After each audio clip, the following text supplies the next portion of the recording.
Alright guys, this is what's going on with the big TB48 exhaust on the big Patrol. Yeehaw. Really nice rig. Bo's been working at this. So what we ended up doing, no one actually makes like a 3-inch exhaust kit for a TB48 Patrol. So I ended up buying a kit for a ZD30 in 3-inch. This is the only one that makes 3-inch. Because the owner is planning on, in future, doing a supercharger, side mount supercharger of some sort on this car. We'll talk about that later on. So we bought a 3-inch exhaust for a ZD, redback exhaust, and then some pacemaker extractors. So I didn't just buy pacemakers out of nowhere. I actually talked to the guy who is helping us crack these ECUs and teaching us how to tune these properly, Bradley Smith. Anyone in the TB48 community will know who he is. He's sort of the who's who as far as tune files and tuning for the TB48 GU Patrols. Really, really knowledgeable bloke. And we're sort of teaming up with him as far as learning how to tune these things and do what we need to do to get them done. So with what he can do, what we're able to do with the stock ECUs, you can tune them for mild boosted setups with the stock ECU. It cuts out heaps of costs to people who just want a mild boosted touring setup sort of thing. People that don't want to go crazy, obviously. If you want to go nuts, big turbo setups, you're going to have to look at upgrading your ECU. For manual cars, not that big a deal. For auto cars, RE5s particularly, a bit harder to sort out. If you want to convert to RE4, makes things a bit easier. But if you want to keep your RE5, which are a really nice box, there's just not very many aftermarket ECUs on the market that offer RE5 support. The short list would be Motec, Max ECU. I believe there's one other. I think someone has made Mtron work with them before. There might be more, I'm not sure, but those are the ones that come to mind now. And as far as Motec, you look at huge dollars. Max ECU is a lot cheaper, however, general support for it is a lot less. Harder to find tuners, harder to find good support in our country. So if you can leave the standard ECU in the car and have it control your RE5 and a mild tune for your mild boost setup, you're going to be light years ahead as far as cost goes. So that is the plan for this thing eventually, but for now we're just doing a back-to-back with the exhaust tune, see how we go. So pacemaker extractors are what Bradley recommended. He reckons they're what he's seen the best results out of, so that's what we decided to go with. And Bo has just essentially glued the pacemaker extractor to the redback 3-inch exhaust via a few flanges and a diesel, not a diesel spec.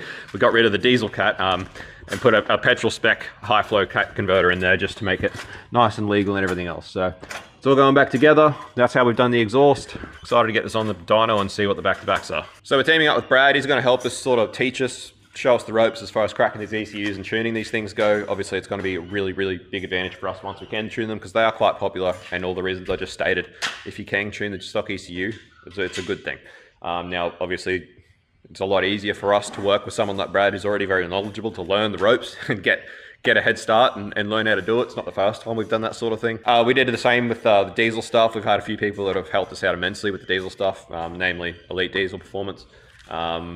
Jake there at Elite Diesel has helped us immensely with a lot of diesel platforms. You know, from us working out the Gen 4 LS platforms, us seeing so many Gen 4 LSs come tuned from other places that really don't really know what they're doing. There are a lot of great tuners out there, but there are a lot of people that don't. But we know from crash courses and what we've had to learn that it's always a lot easier if you can find someone who knows what they're doing that's willing to work with you and sort of get a head start on everything. So keen to see how this Patrol goes. It's going to be good. All right, guys, just got done on the big TB48 rig with Brad, and I'm not sure if I showed you the exhaust before it came off the hoist, but we've got our extractors in there. Bo did a great job of sort of making it all work and adapting everything, but it worked out really well. So sorry I didn't film any runs with the exhaust on or anything because it's Friday afternoon, it's pretty late, everyone's been pretty busy. We're trying to get a few things finished off for the week before the weekend, but all sorted out. That's the final number. So from 136 stock to 166 as it sits now, that's quite significant. You know, 30 horsepower from 136 is nearly 25%, it's over 20%. Same with the torque, we've gone from around that sort of 210 up to towards sort of 270, 260, again, around sort of between 20-25%. So that is quite significant. That's basically the increase we see out of most of our diesel tunes. You know, a good diesel tune, if you can net 20-25% for a lot of cars, that's pretty good.